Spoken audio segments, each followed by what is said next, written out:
Hello everyone, this is Shivangi. Welcome to Shiv classes. This video is sponsored by Neeraj publication. तो Neeraj publication IGNOU books पे 50% का discount लेके आया MRP पे। तो आप कोई भी बुक खरीदते हैं तो जितनी भी उसका जो उस पर प्राइस है एमआरपी, तो आपको उस पर 50% का डिस्काउंट मिलेगा। मान लीजिए कोई बुक 200 की है तो आपको वो कितने की मिलेगी, 100 की मिलेगी। तो एमआरपी पे डिस्काउंट है, ठीक है। तो इसके अलावा आपको और भी डिस्काउंट मिलेगा। वो कैसे मिलेगा? तो जब आप ऐड टू कार्ट पे जाएंगे, यहाँ पे आपको ऑप्शन दिखेगा enter special discount coupon code. तो आपको मेरे कूपन कोड SC2023 का इस्तेमाल करना है, जिसके में आपको 50% के अलावा और भी डिस्काउंट मिलेगा। तो अगर आप ख़रीदना चाहते हैं, लिंक मैंने डिस्क्रिप्शन में दे दिया है और पिन कमेंट करके भी। बढ़ते हैं अपने टॉपिक की तरफ। तो इस वीडियो में हम डिस्कस करेंगे ऑर्थोगोनल मैट्रिक्स को। तो ये मैट्रिक्स को मैं आपको पहले ही बता चुकी हूँ, लेकिन इसकी प्रॉपर्टीज़ नहीं बताई थी। इस बार जो जून 23 का एग्ज़ाम हुआ था उसमें पूछा गया था कि ऑर्थोगोनल मैट्रिक्स क्या है और उसकी प्रॉपर्टीज़ बताइए। तो दोनों ही आज हम इसमें डिस्कस करेंगे विद एग्जाम्पल। आपको अच्छे से क्लियर हो जाएगा। हिंदी इंग्लिश मीडियम दोनों ही लैंग्वेजेस में हम यहाँ डिस्कस करने वाले हैं। तो ऑर्थोगोनल मैट्रिक्स क्या है? वो मैट्रिक्स जिसमें जो उसका ट्रांसपोज होता है वो किसके बराबर होता है? उसके इन्वर्स के बराबर होता है। अगर हम बात करें कि ट्रांसपोज जो है क्या होता है मैट्रिक्स का, अगर हम क्या कर रहे हैं कि जो रो है मैट्रिक्स की एज कॉलम, और जो कॉलम है उनको मैट्रिक्स, जो कॉलम है मैट्रिक्स की उसको हम रो में लिख दें, तो जो रिजल्ट है मैट्रिक्स का वो ऑब्टेन जो होगा हमें क्या होगा, उसे हम क्या बोलते हैं? ट्रांसपोज। ठीक है।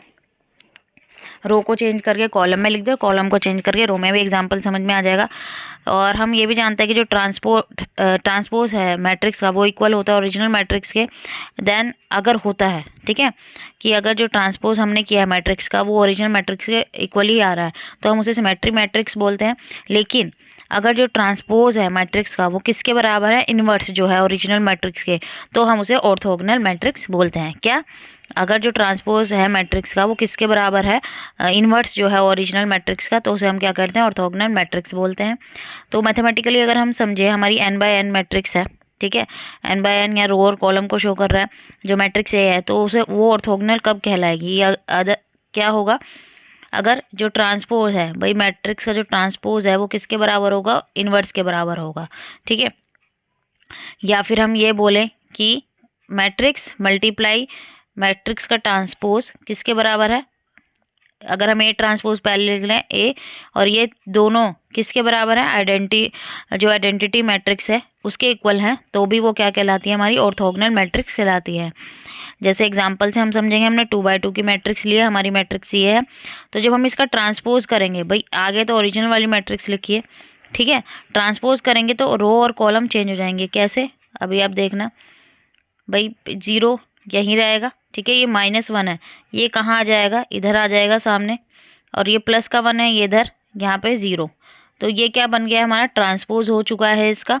वैसे मैं आपको करा चुकी हूँ, मैट्रिक्स वाला एक क्वेश्चन कराया, उसमें मैंने आपको सिखा रखा है।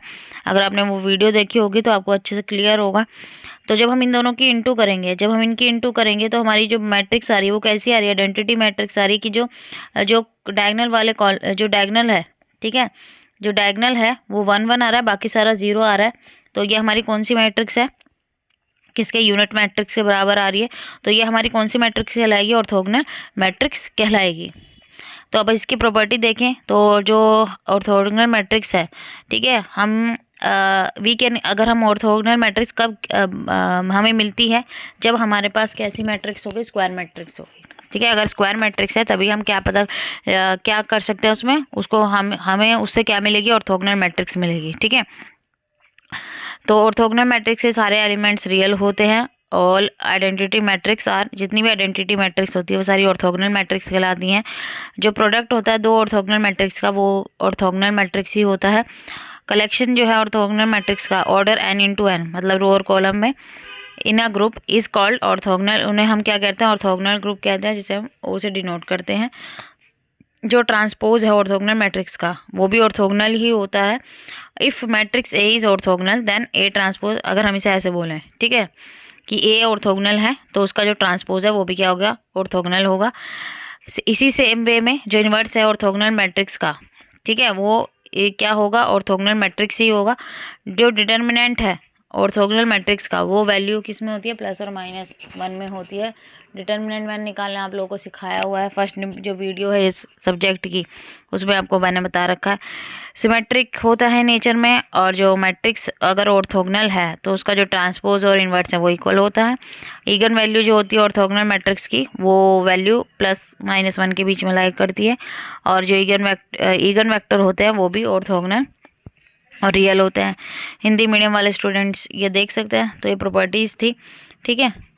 और न्यूमेरिकल अगर इसके बारे में आएगा तो एक आध करके देख लेंगे हम लोग, ठीक है। वैसे तो न्यूमेरिकल नहीं पूछा गया, थ्योरी पूछी गई है। ये एग्जांपल आप लोग कर लेना, ठीक है। और भी एग्जांपल आपको मिल जाएंगे इजीली, आपको इंटरनेट पे सर्च कर सकते हैं इसे। आई होप आपको क्लियर हो गया होगा। अगर वीडियो अच्छी लगी हो तो like it, share it, subscribe my channel. Thank you.